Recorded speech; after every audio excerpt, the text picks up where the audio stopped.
Good morning, everyone. I am Poonam Mavi, and today I am here to have a discussion on a very important topic of Indian Penal Code, which is offences relating to marriage. विवाह से संबंधी अपराध.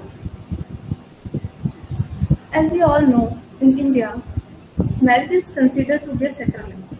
इसे एक संस्कार के रूप में माना गया है, and it is one of the 16 संस्कार that a person must perform during his lifetime. अगर हम ऋग्वेदा की भी बात करें तो ऋग्वेदा में भी ये मेंशन किया गया है कि अगर तो ऋग्वेदा में भी मेंशन किया गया है कि if there is a person और उसकी वाइफ नहीं है तो उसका जन्म ही अधूरा माना जाता है. तो in simple terms we can say that marriage is such a institution which is socially and culturally accepted, and it sanctions to individuals to be a union to live together with respect. But कुछ ऐसे social practices हैं जो कि marriage की stability को affect करते हैं, and therefore few sections, few provisions has been included in the IPC to make such acts offenses. ये sections हैं from section 493 to 498. So let's have a discussion on them one by one. Offenses relating to marriage. विवाह से संबंधित अपराधों को हम 6 categories में divide कर सकते हैं. First is mock marriage, second bigamy, third fraud marriages, fourth adultery जो कि अब रिमूव कर दिया गया है, and fifth criminal elopement, and the last one is cruelty to the husband and relatives of the husband. The first one is section 493. It says the acts of cohabitation based on false or deceitful assurance of lawful marriage is an offence. अगर कोई व्यक्ति किसी महिला को झूठा दिलासा दिलाता है, झूठा विश्वास दिलाता है कि वो लॉफुली मैरिड है उस पर्सन से, और इस बेसिस पर वो कोहैबिट करता है उस महिला के साथ, तो एक अपराध माना गया है अंडर सेक्शन 493 ऑफ आईपीसी. अगर कोई व्यक्ति अपराध करता है तो उसके लिए सजा का प्रावधान है जिसमें कारावास और इम्प्रिजनमेंट किया जा सकता है अप टू 10 years और fine, and it is a non cognizable offence. Means कि इस ऑफेंस के लिए पुलिस ऑफिसर को एक्यूज को अरेस्ट करने के लिए अरेस्ट वारंट की जरूरत पड़ती है, and it is a non bailable and non compoundable offence. Non compoundable offence का मतलब होता है अक्षम्य अपराध. इसे हम बेहतर तरीके से समझ सकते हैं एक केस द्वारा. Subhranshu Shekhar versus state of Orissa 2000. इस केस में क्या हुआ था कि एक व्यक्ति महिला के पेरेंट्स के एब्सेंस में उसके घर जाता है, and he put vermilion on the forehead of the lady. Then इसके बेसिस पे वो उसे यकीन दिलाता है कि now you are a lawful wife of me, अब आप लॉफुल तरीके से मुझसे आपकी शादी हो गई है. और इस डिसीटफुल एश्योरेंस पे वो क्या करता है, उसके साथ रहता है, उसके साथ कोहैबिट करता है. तो कोर्ट ने यहाँ पे बताया था कि उसने इस सेक्शन के तहत एक अपराध किया है. Then another one is section 494 which is bigamy. Bigamy means marrying again during the lifetime of a spouse, और ये पनिशेबल ऑफेंस है अंडर आईपीसी सेक्शन 494. अगर एक व्यक्ति है जो पहले से शादीशुदा है और उसकी पहली शादी वैलिड भी है, पहला जो उसका पार्टनर है, पहली शादी से जो उसका पार्टनर है वो अलाइव भी है और उसका डिवोर्स नहीं हुआ, तो इन सब बातों के होते हुए अगर वो व्यक्ति दूसरी शादी करता है तो वो एक अपराध करता है अंडर दिस सेक्शन. ये जो सेक्शन है ये सभी पे अप्लाई होता है, like all Hindus, all Christians, Parsis, चाहे वो मेल हो या फीमेल हो, डज नॉट मैटर. बट या in case of Muslim it applies to females only, not on males. Why? Because Muslim personal law जो है वो अलाउ करता है कि एक मैन एक टाइम पे 4 से ज्यादा वाइफ रख सकता है. अब अगर हम बात करें कि क्या पहले से ही बाइगमी एक अपराध था, तो नहीं. 1955 से पहले इंडिया में भी बहुत ही वाइड स्प्रेड लेवल पे बाइगमी कंडक्ट की जाती थी, बट 1955 में हिंदू मैरिज एक्ट आया जिसके तहत बाइगमी को अबॉलिश कर दिया गया. तो section 11 of Hindu marriage act bigamy को वॉइड डिक्लेयर करता है, एंड सेक्शन 17 सेज कि bigamy is a criminal offence under section 494 and 495. यहाँ पे बहुत सारे सुप्रीम कोर्ट के ऐसे लैंडमार्क जजमेंट्स हैं जिससे हम और ज्यादा इस कॉन्सेप्ट को क्लैरिफाई कर सकते हैं. तो one is Sarla Mudgal versus Union of India 1995. इस केस में क्या हुआ था कि जुडिशरी के सामने एक क्वेश्चन था कि अगर कोई व्यक्ति हिंदू है और वो हिंदू मैरिज के तहत, हिंदू लॉ के तहत शादी करता है, उसके बाद वो इस्लाम को अपना लेता है, कन्वर्ट कर लेता है खुद को इस्लाम में, एंड देन वो सेकंड मैरिज सोलमनाइज करता है, तो क्या वो ऐसा कर सकता है? क्या यह अपराध माना जाएगा या नहीं माना जाएगा? और जो उसकी दूसरी शादी होगी क्या वो वैलिड होगी? तो इस पे सुप्रीम कोर्ट ने कहा कि solemnizing second marriage after conversion to Islam without first marriage being dissolved is an offense. वो ऐसा नहीं कर सकते। देन अगेन एक बहुत इंपॉर्टेंट क्वेश्चन आया था in Anwar Ahmed versus state of UP, जिसमें क्या था कि क्वेश्चन था कि अगर एक मुस्लिम है वो अपनी पहली शादी स्पेशल मैरिज एक्ट के तहत रजिस्टर करवाता है और बिना मुस्लिम अगर वो सेकंड मैरिज करने के लिए सेकंड मैरिज परफॉर्म करता है तो क्या वो एक अपराध माना जाएगा? तो इसमें क्या होता है, कोर्ट ने कहा था कि वो ऐसा नहीं कर सकता। अगर वो करता है दूसरी शादी तो अपराध माना जाएगा, because Muslim personal law can not prevail the special marriage act. अब क्या था कि अगर कोई व्यक्ति अपराध करता है अंडर दिस सेक्शन, तो जो सेकंड वाइफ होती है उसको प्रॉपर्टी राइट्स के हक होंगे? तो नहीं, कोर्ट ने कहा कि second wife is not entitled for property rights, और ये उसने कहा था कोर्ट ने Lily Thomas versus Union of India. But अगर कोई बच्चा पैदा हो जाता है सेकंड मैरिज से, children born out of the second wedlock, उसके इनहेरिटेंस राइट्स होते हैं, मेंटेनेंस का हक होता है उसको, और ये सुप्रीम कोर्ट ने हेल्ड किया था इन रेवन्ना सितप्पा वर्सेस मल्लिका अर्जुन के केस में। अब बाइगमी क्या है, इसमें कुछ एक्सेप्शंस हैं। जब एक व्यक्ति दूसरी शादी कर सकता है वो अपराध नहीं माना जाएगा। ये एक्सेप्शंस हैं अगर उसकी पहली मैरिज वॉइड है, spouse is not here for 7 years, अगर 7 साल से पता ही नहीं है कि स्पाउस कहाँ है, वो जीवित है भी या नहीं, तो इस केस में दूसरी शादी की जा सकती है। And if spouse is dead not alive and the last of marriage has been declared null और void by court of competent jurisdiction, तो इस केसेस में एक व्यक्ति दूसरी शादी कर सकता है और वो अपराध नहीं माना जाता। नाउ जब हम पनिशमेंट पे आते हैं तो इसमें पनिशमेंट का प्रावधान है कि इस अपराध करने वाले व्यक्ति को 7 साल की सजा हो सकती है, कारावास, और उसके साथ साथ फाइन भी, and it is a non communicable, bailable and compoundable offence. Then section 495 ये कुछ नहीं है, ये सिर्फ जो हमने पीछे सेक्शन 494 को डिस्कस किया है उसी का एक एग्रीवेटेड फॉर्म है। Section 495 says कि bigamy by concealment of former marriage from the person with whom subsequent marriage is contracted, तो ये एक अपराध है अंडर दिस सेक्शन। अगर एक व्यक्ति दूसरी शादी करने जा रहा है पहली शादी को तो, और जिससे वो दूसरी शादी कर रहा है उससे वो अपनी पहली शादी का स्टेटस छिपाता है, तो एक अपराध माना जाता है, जिसके लिए इम्प्रिजनमेंट हो सकता है up to 10 years and fine, and this is also non-cognizable, bailable and non-compoundable offense. Then here we come to section 496. It talks about fraudulent marriage.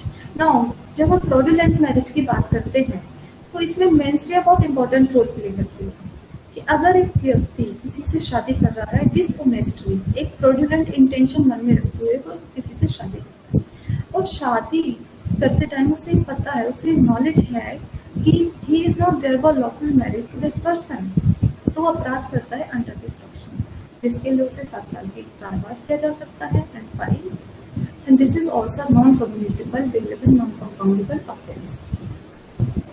Now we come to adultery. Although this section has been decriminalized by the Supreme Court back in 2018, but still it is a strong basis to get divorced from the spouse. So therefore I am discussing it here.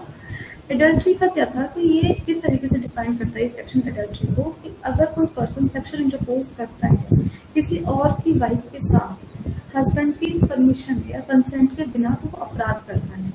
और इस act को हम rape नहीं मानेंगे क्योंकि consensual होता है और यहाँ पे वाइफ को पनिश भी नहीं किया जा सकता as an editor. But now ये डिक्रिमिनलाइज कर दिया गया सुप्रीम कोर्ट को, and adultery is no more an offence under IPC.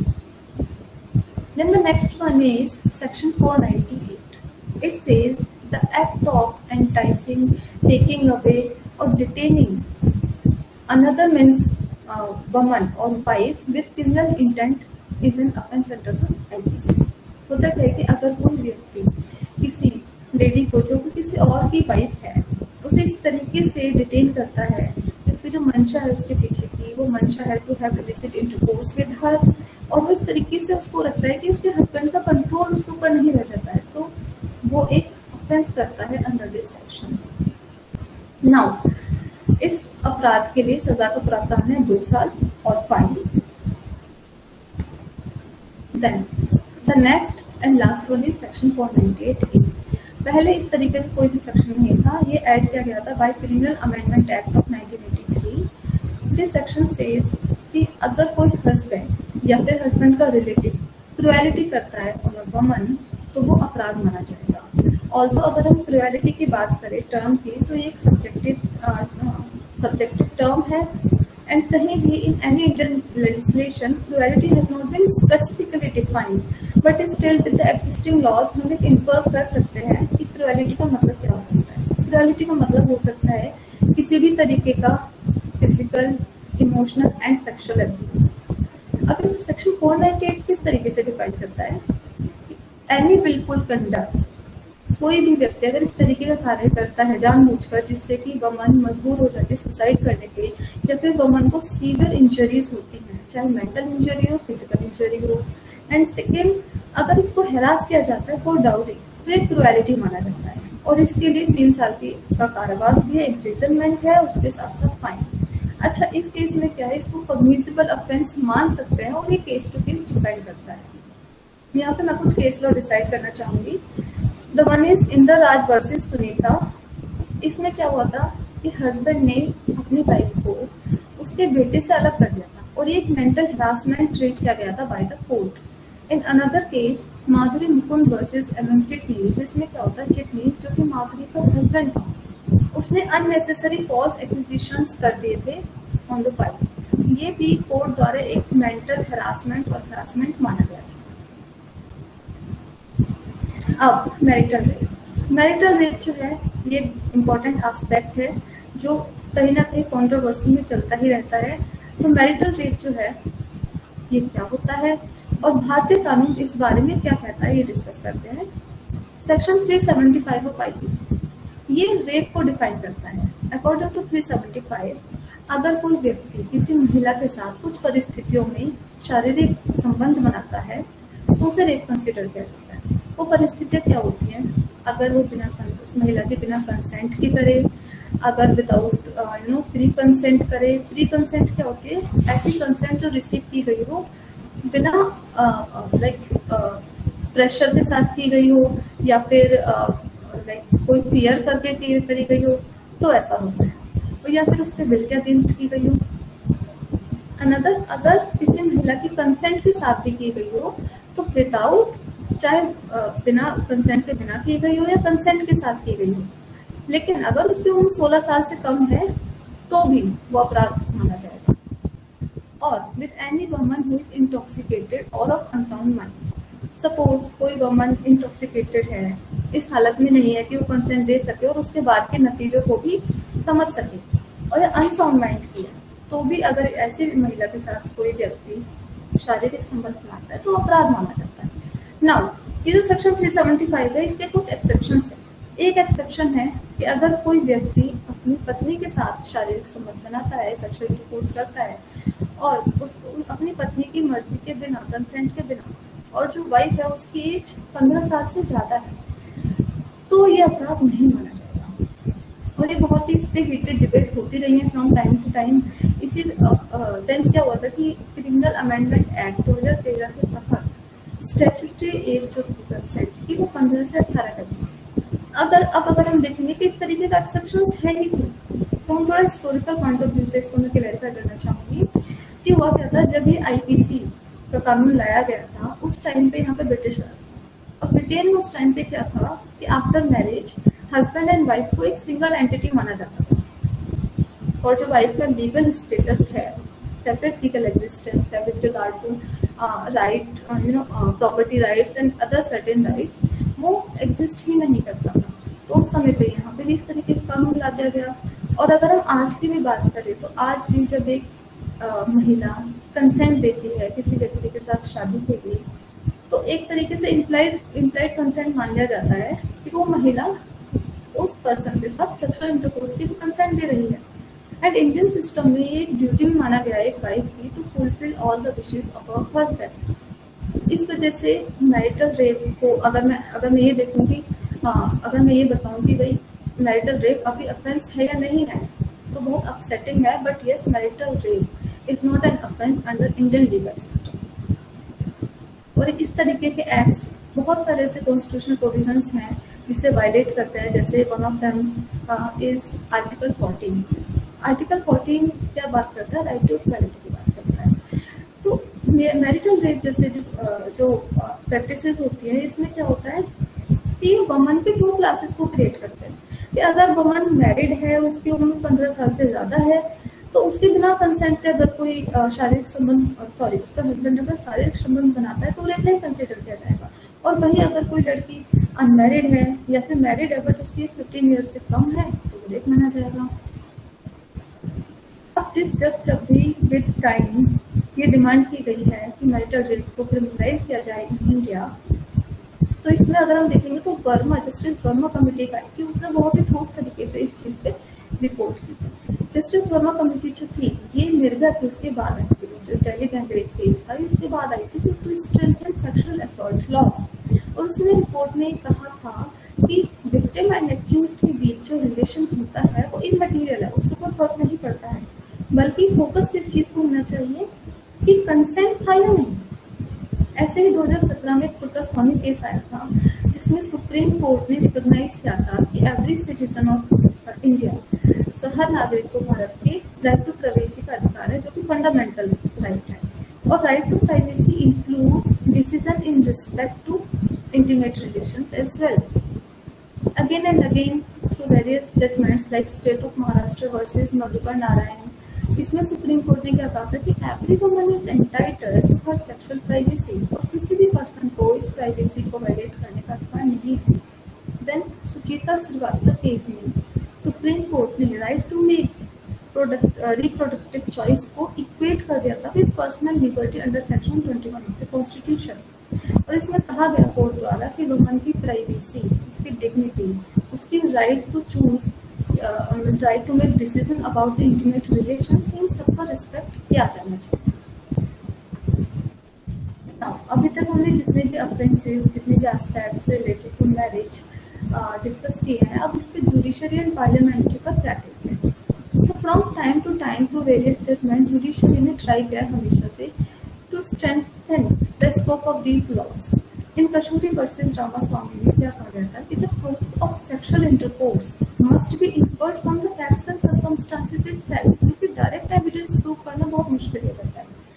Then in Alamgir versus State of Bihar में ये कहा गया था कि if a person deliberately walks away किसी और की बीवी के साथ, वाइफ के साथ, पर्सन डेलिबरेटली वॉक्स अवे, और वो इस तरीके से जाता है कि उसके हस्बैंड का कंट्रोल उसके ऊपर नहीं रह जाता है, तो ऑफेंस करता है under section 498। Then in Mohammad होशेफ case duality को एक सब्जेक्टिव टर्म बताया गया था कोर्ट द्वारा।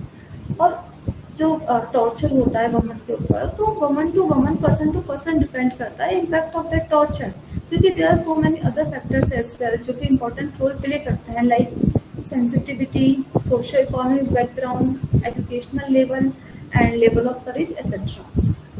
Then अब क्या होता है, जैसे हम सभी जानते हैं कि कोई भी कानून आता है तो कुछ तो उसका यूज करते हैं सही डायरेक्शन में और कुछ नेगेटिव डायरेक्शन में भी यूज किया जाता है। तो सुशील कुमार शर्मा केस में सुप्रीम कोर्ट ने एक्नॉलेज किया था कि yes there is misapplication of the law and arise in fake dowry acquisitions, and therefore with regard to this in another case, Anish Kumar versus State of Bihar, इसमें Supreme court came up with certain guidelines for the police officers जो उन्हें accused को arrest करने से पहले follow करनी थी, और उन्होंने डिनाई कर दिया कोर्ट ने कि कोई भी इमीडिएट अरेस्ट नहीं किया जाएगा इन सच ऑफेंसेस। अगर हम पार्लियामेंट की बात करें तो parliament also came up with several legislations to curb the menace of offences relating to marriage. One of them is Domestic Violence Act 2005, and the aim of this legislation is to curb the cruelty जो women's पे की जाती है।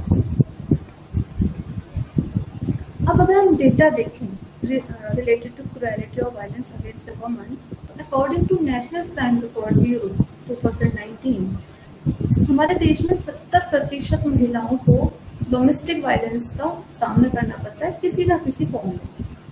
और cruelty bye husband and his relative से 30% महिला को इस तरीके से टॉर्चर किया जाता है एंड रेप का रेट बताया गया था 8%। According to National Family Health Survey of 2015 and 16 जितने भी हमारे देश में सेक्सुअल असॉल्ट के केसेस है उसमें से 99% केसेस तो रिपोर्ट ही नहीं किए जाते हैं, सिर्फ लेस देन 1% केसेस ही रिपोर्ट किए जाते हैं।